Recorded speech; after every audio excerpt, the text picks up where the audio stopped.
Olá, meus amigos. Que bueno poder estar juntos hablando deste tema tão importante, grupos pequeños e como plantar novas igrejas. O mundo está cambiando rapidamente, a quantidade de informação técnica nova se está duplicando cada 2 anos. Esto significa que os estudantes começando um curso técnico de 4 anos, quando cheguem a seu 3º ano de estudo, a mitad do que aprenderam em seu 1º ano está obsoleto. Eu me acuerdo que hace como 20 anos atrás vendi um auto de 2 anos de uso e utilizei o dinheiro para comprar uma linha telefônica para nossa casa. Agora já hace como 5 anos que não temos teléfono fijo em casa porque usamos solamente celular. Desde a antiguidade, a maioria das pessoas tinha um estilo de vida rural dependiendo da agricultura ou caça. No ano 1800, solamente el 3% da população mundial vivia nas cidades. 100 anos mais tarde, 1900, a população urbana já chegava a um 14% e solamente 12 cidades tinham mais de 1 milhão de habitantes. Em las últimas décadas, o mundo ha experimentado um crescimento sem precedentes da população urbana. E hoje, mais de 300 cidades têm mais de 1 bilhão de habitantes. A partir do ano 2009, a maioria da população do mundo vive em las cidades. A expectativa é que para o ano 2050, se Cristo não viene, 70% da população do mundo será urbana. Hoje em dia, existem mais de 20 megacidades que sobrepassam os 10 milhões de habitantes. Todos estes cambios nos deveriam levar a considerar como alcançar estas grandes áreas urbanas com o mensagem do Evangelho.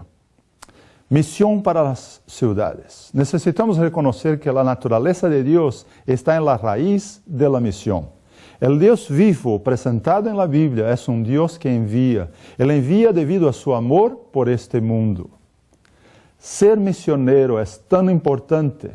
Não deveria ser uma atividade esporádica. A missão está relacionada com a razão da existência da igreja. ¿Por que não é então nossa prioridade? Jesus dijo, como o Padre me enviou a mim, assim eu los envio a usted. Existe a igreja porque existe uma missão, não o contrário. A missão se leva a cabo de 2 maneiras, através do testemunho e do serviço. As multitudes estão tão enterradas em pecado que perderam o sentido da realidade eterna. Muitos de eles podem ser alcançados por atos de amor e desinteressados. Necessitamos aprender de Jesus, que nos deu as estratégias para seguir ambos. Cristo apresentou sua mensagem por meio de atos de amor e benevolência. A missão de Deus. Deus sempre tuvo o propósito de salvar al mundo. Este plan foi estabelecido antes da criação do mundo. Ser um seguidor de Jesus significa que tu também fuiste chamado para ser um missioneiro. Quando nos hacemos cristianos, as 2 coisas que podemos fazer em la terra que não podremos fazer no céu é pecar e testificar. A pergunta é, que pensas tu que Jesus te chamou a fazer? Cada verdadeiro discípulo nasce no reino de Deus como missioneiro. El que bebe del agua viva llega a ser uma fuente de vida. El que recibe llega a ser um dador. A igreja e a missão. A igreja foi ideia de Jesus. A palavra griega eclesia significa assembleia ou congregação. A igreja que Jesus construiu é um grande grupo de pessoas que respondem ao Evangelho por fé e obediência. O estabelecimento da igreja foi apresentado por Jesus em Mateus 16.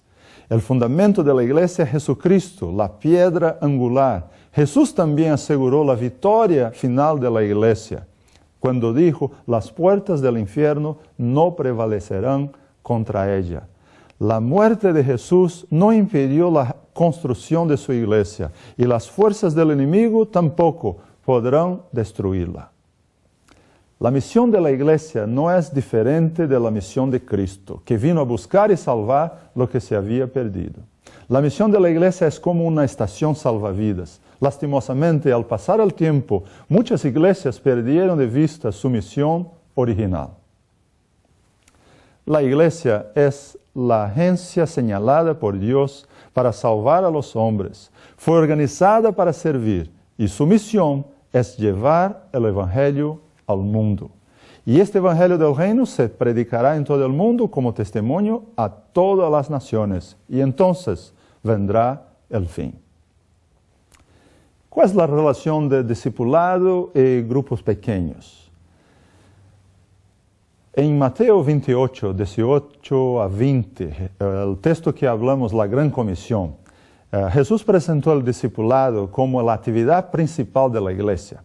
Es un proceso espiritual que incluye aspectos naturales y sobrenaturales. Dios es la fuente, Jesús es la razón y el Espíritu Santo es el vehículo. Nosotros fuimos llamados para servir. Los seguidores de Cristo han sido redimidos para servir.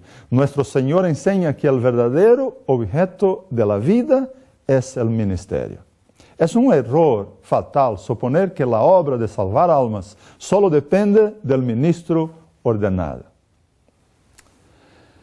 El modelo de iglesia del Nuevo Testamento describe un ministerio de un equipo de clero y laico.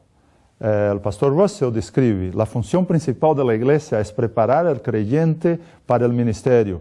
Y como se vea en la primera iglesia, los laicos eran vistos como los ejecutantes del ministerio y el clero como los instructores y capacitadores del ministerio. El clero, los pastores, lleva a cabo el ministerio, pero solamente como parte que son del pueblo de Dios. Los seguidores de Cristo han sido redimidos para el servicio. Nuestro Señor enseña que el objetivo verdadero de la vida es el ministerio. El ministerio es unirse a Dios en el trabajo de sanar todas las áreas quebrantadas. Este es el método de Cristo. Si seguimos el ejemplo de Cristo en hacer el bien, nuestros corazones se abrirán con el de Él. Solo el método de Cristo será el que dará éxito para llegar a la gente. Tenemos que aprender de Cristo cómo dar un toque sanador a la gente quebrantada. Solo el método de Cristo alcanzará a la gente con éxito. El Salvador se mezcló con los hombres, como uno que deseaba su bien. Él les mostró simpatía, ministró sus necesidades y ganó su confianza. Y después, solamente después, les decía, sígueme. ¿Cuál es la relación entre grupos pequeños y el discipulado? El poder de los grupos pequeños, que tiene como su propósito principal un grupo de personas que se reúnen para confraternizar, para buscar renacimiento espiritual y el cumplimiento de la misión. Los objetivos incluyen crecimiento cualitativo y crecimiento cuantitativo. Los grupos pequeños deben ser formados para trabajar no solamente por los miembros de la iglesia, sino por los no creyentes también. Este pensamiento presenta los dos objetivos principales de los grupos pequeños, mantenimiento y evangelismo. Existe una base bíblica muy clara para desarrollarnos un ministerio de grupos pequeños. Moisés lo hizo, Jesús lo hizo, la iglesia apostólica así hacía también. En muchas citas, la hermana White nos menciona la importancia de los grupos pequeños. La iglesia es el medio señalado por Dios para la salvación de los hombres. Fue organizada para servir y su misión es de anunciar el evangelio al mundo. Y la mejor manera de hacer discípulos es a través de los grupos pequeños. La formación de pequeños grupos como base del esfuerzo cristiano me ha sido presentada por uno que no puede errar. Así que la mayor ayuda que puede darse a nuestro pueblo consiste en enseñarle a trabajar para Dios y a confiar en Él y no en los ministros. Si hay muchos miembros de la iglesia, organícense pequeños grupos para trabajar no solo por los miembros de la iglesia, sino en favor de los incrédulos también. La presentación de Cristo en la familia, en el hogar o en pequeñas reuniones en casas particulares gana a menudo más almas para Jesús que los sermones predicados a la muchedumbre o agitada, aunque sea en salones o capillas. En estas pequeñas reuniones, Cristo mismo estará presente, tal como lo prometió, y su gracia tocará los corazones. Habrá un poder renovador, transformador, vigorizante, una reforma de energía, de poder en las iglesias, como los miembros estarán haciendo la verdadera obra que Dios les ha dado para realizar. Los conceptos básicos en grupos pequeños están basados principalmente en esta cita, que el hermano White nos dice: reúnanse pequeños grupos por las tardes, al mediodía o temprano en la mañana para estudiar la Biblia. Tengo un momento de oración para que el Espíritu Santo los fortalezca, ilumine y santifique. Qué hermoso testimonio podrán dar del amor manifestado entre compañeros de trabajo durante esos preciosos momentos de buscar la bendición de Dios. Que cada uno relate su propia experiencia con palabras sencillas. El programa de un grupo pequeño debe incluir momentos de confraternización, testimonio, oración y estudio de la Biblia.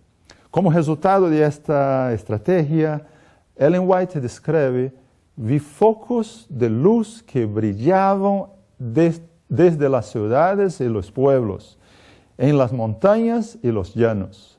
La palabra de Dios era obedecida y como resultado en cada ciudad y cada pueblo se levantaban monumentos a su gloria. Su verdad era proclamada en todo el mundo.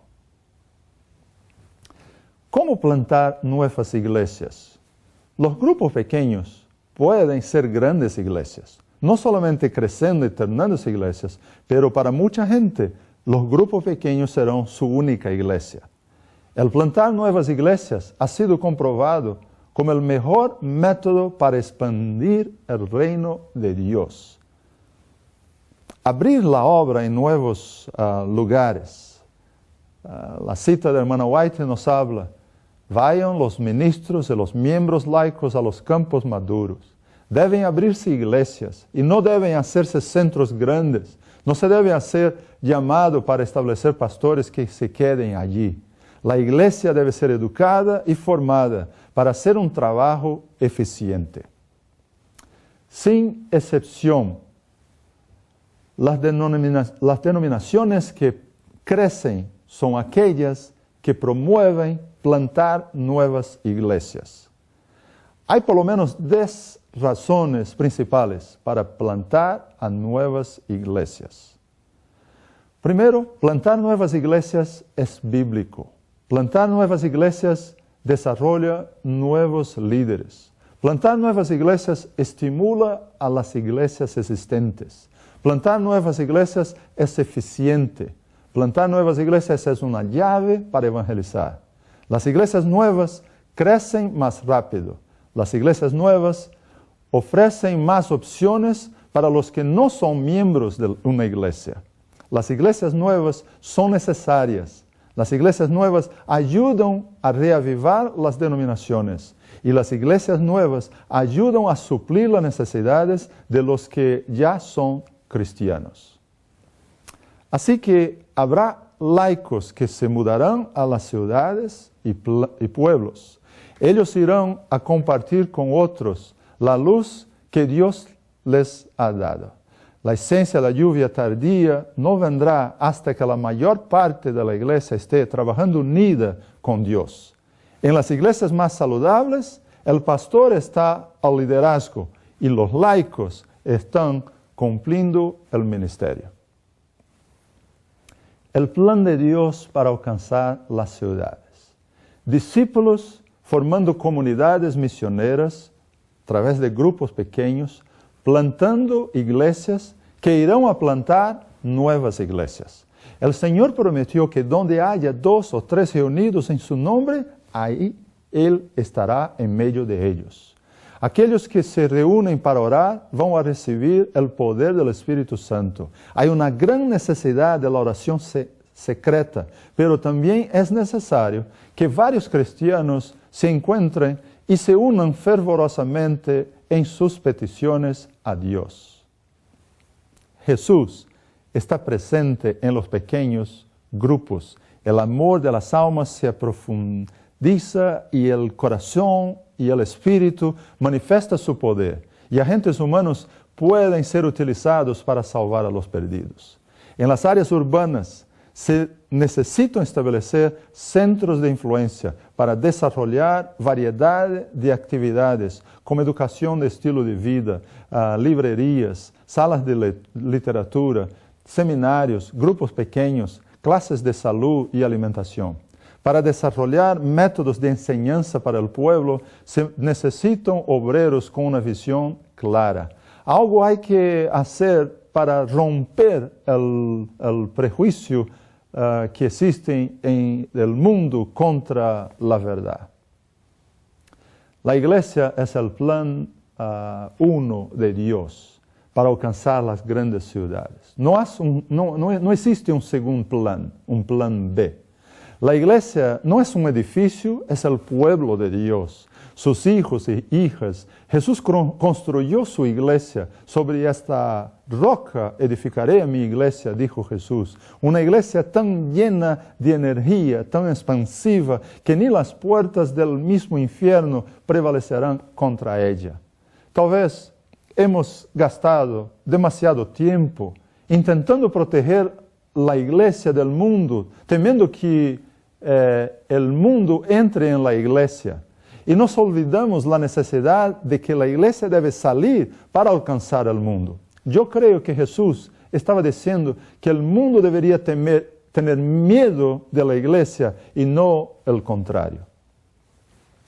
Dios ama las ciudades porque hay billones de personas viviendo en las ciudades del mundo y Dios las ama a todas.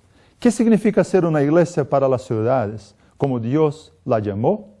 Significa ser una comunidad de fe que busca todas las oportunidades para proclamar y vivir el Evangelio para el bien de la ciudad. Una iglesia que anuncia el Evangelio, vive el Evangelio y los principios del reino. El pueblo de Dios debe buscar el bienestar de su ciudad. Existen básicamente 4 tipos de iglesia con relación a la ciudad. La primera es la iglesia en la ciudad. Su deseo es conseguir que las personas entren a la iglesia para oír el Evangelio. Está geográficamente en la ciudad, pero no está envuelta con las personas y la cultura de la ciudad. La segunda es la iglesia contra la ciudad. Adopta una cultura defensiva con relación a la ciudad. Está localizada en la área urbana, pero todo acerca de la cultura que la rodea es considerado malo e irremediable. La tercera es la iglesia de la ciudad. Ella abraza la cultura de la ciudad de tal forma que pierde su sabor como sal y su brillo como luz. Por último, existe una iglesia que es la iglesia para la ciudad, que habla la verdad del Evangelio y no se asusta de mantener una posición como las morales de los estandartes bíblicos. Tal iglesia declara las verdades de las Escrituras con fervor, claridad y valor. Al mismo tiempo, está comprometida en buscar el florecimiento de la ciudad. La iglesia para la ciudad es una comunidad cristiana que es dinámica espiritualmente, que se sacrifica para ser útil, valiente proféticamente, y es el vaso escogido por Dios para hacer una diferencia en la ciudad de las personas y de la sociedad. Ser la iglesia es un llamado alto. ¿Cómo una iglesia para la ciudad se convierte en una realidad? Muchos de estos principios son aplicables y transferidos de una iglesia urbana en Nueva York a una metrópolis en el oeste de África. Nosotros tenemos que cumplir la voluntad de Dios y tener una visión bíblica del ministerio con iglesias que prediquen y sirvan como Jesús lo ordenó. Por el poder del Espíritu Santo, queremos que nuestras iglesias sean lugares donde predomina Jesús. La presencia de Dios es obvia y no haya duda en la mente de nadie que la iglesia ama su ciudad. El único lugar donde puedes encontrar éxito antes del trabajo es en el diccionario. No hay sustituto para el trabajo duro, arduo, la oración radical y la total dependencia del Espíritu Santo. El otoño pasado, luego después de la gran tormenta Sandy que afectó el nordeste de los Estados Unidos, estaba caminando por el área más afectada de Nueva York, que se llama Far Rockaway. Cuando me alejé de la iglesia que había sido adaptada como centro de distribución, vi otra iglesia sobre la misma calle. La primera estaba desorganizada, los voluntarios estaban ocupados cargando camiones, distribuyendo latas de alimentos, ropa, mantas y alimentos calientes a centenas de residentes. La segunda se veía bien limpia y organizada y tenía un hombre joven de traje negro en la puerta. Y yo me pregunté, si Jesús pasaba por allí en ese día, ¿qué iglesia le hubiese llamado la atención? Y vi la respuesta a esta pregunta en los rostros de aquellos que estaban supliendo las necesidades de la comunidad. Vi el rostro de Jesús en cada uno en la fila para recibir atención. Ser su iglesia es un llamado de lo alto. Es ser una iglesia que es visible, dinámica, que se interrelaciona, se integra e irradia sin segregarse. La iglesia de Dios debe ser una comunidad de gracia, de entusiasmo y llena del Espíritu. Ser una iglesia es cubrir la ciudad con el amor y cuidado de Dios. Yo creo que en los próximos años vamos a ver una explosión de miles de nuevas congregaciones, de ministerios holísticos que atraerán millones a una fe personal en Cristo. Restaurará al quebrantado completamente, renovará barrios y sociedades. La necesidad nunca fue mayor y la oportunidad más clara. El tiempo es corto y debemos trabajar arduamente por la salvación del mundo.